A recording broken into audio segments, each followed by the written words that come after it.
At the top, I want to put to rest the myth that foreign countries pay for tariffs. Let's set the record straight. American families pay for tariffs in the form of higher costs for goods and services. For example, the president's new tariffs on goods like pharmaceuticals and lumber will increase housing and drug costs for the average American. The president shouldn't burden working families by misusing tariffs to deal with every foreign policy disagreement that he has. Let me be clear, tariffs are an important tool in trade policy. They can help level the playing field for domestic industries, but they cannot be our whole trade policy.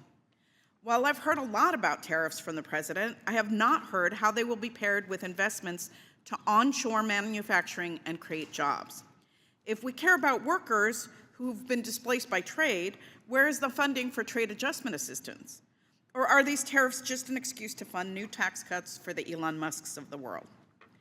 Today's hearing ostensibly is about enforcement. The president talks a big game about enforcement, but you can't just say you want enforcement. You have to fund it. You have to put your money where your mouth is. Every day we hear about thousands of federal workers being illegally fired. How do we enforce the laws if we've lost our enforcement capability? And what about the businesses and workers who depend on those agencies to assess dumping and countervailing duties, to protect IPR rights, to hold countries to their environmental commitments, and to combat forced labor?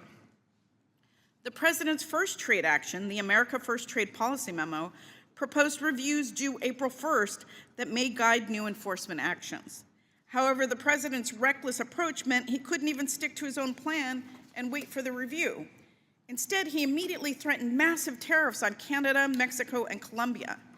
In each case, the president's use of economic coercion against our allies hasn't been to solve trade issues, but to further his inhumane anti-immigrant agenda. Meanwhile, he imposed only a 10% tariff on China, far less than the 60% he promised in his campaign. He also walked back his promise to close the de minimis loophole for China. What changed? China certainly hasn't stopped exporting fentanyl or stealing intellectual property.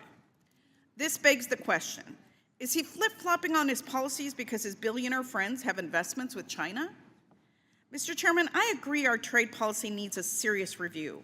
For too long, our policies assumed a rising tide would lift all boats. However, too many working families are not staying afloat.